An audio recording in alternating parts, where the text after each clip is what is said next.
Salut à tous, bienvenue dans cette nouvelle vidéo et bienvenue aux personnes qui arrivent tout juste sur la chaîne. Ça va être mon premier podcast en studio pendant toute une vidéo sur la thématique « Quel écolo je suis ?»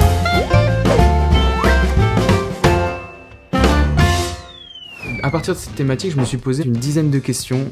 C'est une auto-FAQ en fait, je me suis posé moi-même ces questions. Je me suis dit bon pourquoi pas directement y répondre. Ça va être plus sympa.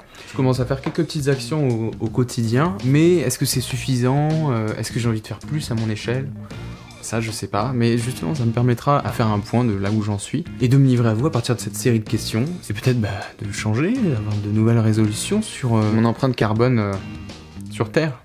Bon, en même temps, je pense pas qu'elle soit énorme, mais petite échelle, plus toi, plus toi, plus toi, plus toi, plus toi, plus toi, plus toi, plus toi, plus toi. Ça fait beaucoup quand même. Voilà. Pause.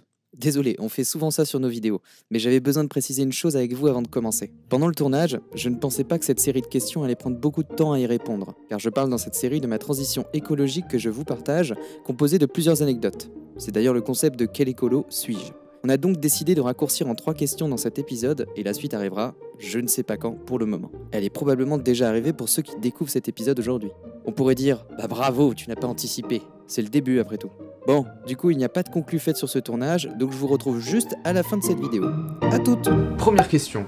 Est-ce que je m'habille écolo? Non, on va dire que les marques que je porte ne sont pas vraiment écolo, enfin pas du tout. Peut-être qu'elles tendent à l'être, enfin elles commencent à avoir une éco-responsabilité à partir de ces marques aujourd'hui. Mais en tout cas, la date où je les ai achetées, je vous avoue que j'avais pas forcément cette conscience de faire attention en fait d'un point de vue environnemental, si ces vêtements sont écolos ou pas du tout. Enfin tout ça, c'est des choses auxquelles je me posais pas forcément la question. Typiquement, ce que je porte sur moi aujourd'hui, c'est quoi? C'est genre du H&M ou du Mango, du Célio, des trucs comme ça quoi. Enfin vous voyez le genre. Je vous avoue des vestes j'en ai à gogo, hein. Je me suis fait plaisir sur les vestes.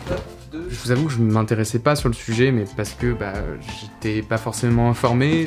C'est quand même relativement important aujourd'hui. Le fait que je suis sensibilisé aujourd'hui, je fais beaucoup plus attention à mes achats en fait de vêtements. Déjà j'en fais beaucoup moins. Je vous avoue que j'ai pas changé de morphologie depuis à peu près 5 ans, donc depuis 5 ans je porte les mêmes vêtements. Il y a des t-shirts, des pulls, des vestes. Chaque fois que j'en enlève une, il y a une nouvelle. Enfin, ils sont plutôt en bon état. Là, j'estime ne pas forcément avoir besoin de plus aujourd'hui. Peut-être que je vais finir par grossir, je vais peut-être finir par grandir. Non, ça c'est dans ta tête, Alexandre. Ce que je viens d'enlever là, c'est des vestes. Oui, j'aime bien les vestes. Aujourd'hui, quand je m'achète des vêtements, c'est vraiment si j'en ai besoin ou si j'ai envie de me faire un plaisir occasionnel. Mais je regarde un peu comment c'est fait, au niveau des matériaux et tout. C'est vrai qu'il y a toujours le côté un peu esthétique que j'aime bien avoir. C'est vrai que c'est bien de s'acheter des vêtements qu'on aime bien, hein. Deuxième question, est-ce que je mange écolo? Écoutez, beaucoup d'efforts depuis quelques mois, voire un an. Là, je mange occasionnellement de la viande, alors qu'avant, j'étais vraiment un viandard. J'adorais manger de la viande. Je suis issu d'une famille qui va manger de la viande quasiment à chaque repas. Ça a été comme ça pendant quasiment toute ma jeunesse. Bon, c'est pas vrai, des fois, il y a eu des moments où on mangeait pas de viande, mais on n'avait pas forcément conscience de tout ce qu'il y avait derrière ce coup de viande qu'on avait dans notre assiette, même si on savait que ça venait d'une vache, même si on savait que ça venait d'un cochon. Là, plus on en parle, plus on s'informe, et puis plus on se dit, c'est pas bien quoi, enfin, on est omnivore, on mange de tout. D'accord, mais est-ce qu'on peut pas se contenter de la viande ou voire manger occasionnellement? Moi, je me dis pas que je vais m'arrêter, je vais me priver complètement de la viande, si vous voulez. Je dis juste que devenir écolo, d'une certaine manière, ça commence par quoi? Ça commence peut-être par diminuer sa consommation de viande. Après, est-ce que je deviendrai végétarien? Je sais pas. Ça, c'est des choses encore, j'évoluerai, et puis peut-être que j'arrêterai complètement la viande. Donc, est-ce que je mange écolo? Du coup, produits frais, provenance locale en priorité. Je mange moins de viande, je mange bio. Enfin, j'essaie de manger de plus en plus bio. Mais dans les supermarchés, pas forcément. C'est ça qui est bien. Les supermarchés commencent à agrandir leurs rayons, et du coup, ça devient beaucoup plus... il y a beaucoup plus de choix, en fait.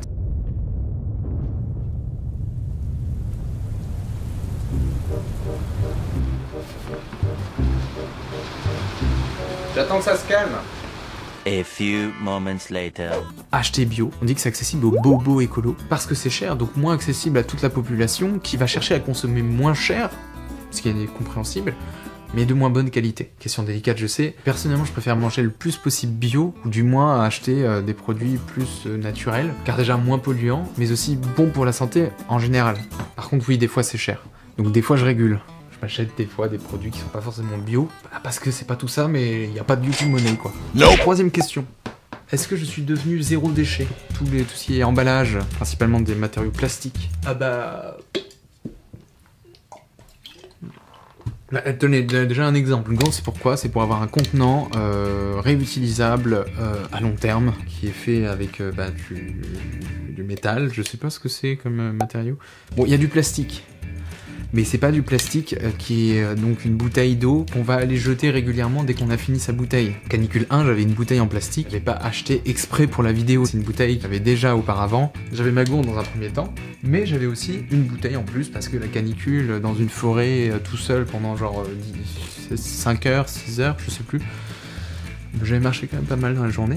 Bah, t'as besoin d'eau quoi. Écoutez, zéro déchet, ça concerne quoi? Ça concerne la consommation alimentaire, ça concerne la consommation autre. Et j'ai encore plein de choses sur lesquelles je ne suis pas zéro déchet. Par contre, quand je vais consommer aujourd'hui, j'essaye un maximum de réguler mes déchets en fait, mes emballages et tout ça. Typiquement, ramener son dernier sac de courses en papier pour de nouvelles courses. Vous mets un sac? C'est bon, je mets le mien. Ok. Ou encore privilégier des emballages type biodégradables ou alors durables. Par exemple, je m'achète des compotes, je m'achète pas dans les petites barquettes en plastique, je m'achète des compotes dans le rayon bio, dans un pot en verre. Ce qui est bien, c'est que ça me fait un pot à les réutiliser après, par exemple, pour aller acheter dans un magasin en vrac. Et puis, mettre des pâtes à l'intérieur. Vous savez, une pot de compote comme ça, grand comme ça, et comme ça à peu près au niveau du diamètre, c'est pas mal pour pour l'utiliser pour un autre produit en fait après. Mais voilà, j'essaie de privilégier plus des emballages durables ou biodégradables. Ou alors pas besoin de déchets du tout. Et dans ce cas-là, c'est très bien. Ah oui, un autre exemple. Quand je vais aller faire des courses, dans le rayon légumes et fruits, quand je m'achète juste un produit, genre juste une aubergine par exemple, l'aubergine, je vais pas prendre un sac pour une aubergine. C'est bien, mon petit geste pour la planète. Pas besoin de conserver ta petite aubergine dans un petit sac. Avant, j'aurais fait ça. Avant, je pense que même pour un truc, pour même une pomme, j'aurais pris un sac pour aller justement passer à la caisse. Ah oui, c'est une question un peu psychologique que je me pose. Est-ce que je dois faire une concession en n'achetant pas un produit que j'aime parce que l'emballage est polluant? Vous avez compris? Par exemple, je suis dans le magasin, là j'arrive, je fais... J'ai bien envie de me prendre une barre de chocolat. Attends, Alex, la barre de chocolat, si tu veux te faire plaisir, vas-y, mais par contre, l'emballage, pas écolo quoi, pas bon pour la planète. Ouais. Mais j'avais envie de cette barre de chocolat quoi. Attends, j'ai un truc. Si j'ouvre la barre, je prends la barre, je laisse l'emballage ici. Petite barre de chocolat que je mange tout de suite. Voilà, j'ai bonne conscience quoi. Non, ça fonctionne pas comme ça. Ça pour dire, vous avez compris, des fois je me pose cette question. Je me dis, j'aurais bien voulu m'acheter ça, mais par contre l'emballage fait que c'est pas forcément écolo et tout. Donc, mais je vous avoue, je fais pas ça tout le temps. Hein, des fois, si j'ai envie de me faire plaisir, je me fais plaisir. Mais c'est une question. Ce qui est bien, c'est qu'il y a des solutions qui sont mises en place pour ça. Aujourd'hui, il y a les commerces qui commencent à vraiment se développer dans la solution zéro déchet. Donc, ils minimisent leur emballage et proposent du vrac. Et là, par exemple, vous connaissez, Biocop. Typiquement, même à Rennes, il y a un magasin qui s'appelle Day by Day qui fait une vente de produits bio en vrac. C'est cher, mais comme tous les produits bio aujourd'hui. Mais c'est plus naturel et t'as pas de déchets. Bon, eh bien c'est ici que se termine cette vidéo. C'est peut-être un peu brutal, mais la suite arrivera très prochainement sur la chaîne. Je ferai un bilan de là où j'en suis et répondrai donc à la question de ce concept. Mais avant tout, j'espère évidemment que ce format vous plaît. D'ailleurs, si c'est le cas, n'hésitez pas dans les commentaires à répondre à ces 3 premières questions et partager avec nous où en êtes-vous dans votre transition écologique. Surtout, n'oubliez pas de vous abonner. Mettre un petit j'aime si ça vous a plu. Oui, bon, ça va, on fait avec les moyens du bord. Et puis je vous dis à très vite pour de nouvelles vidéos et formats sur la chaîne.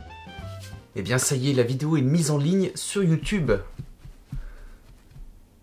Ah mais vous avez peut-être déjà vu la vidéo? Ah. Bon c'est bien alors. Salut.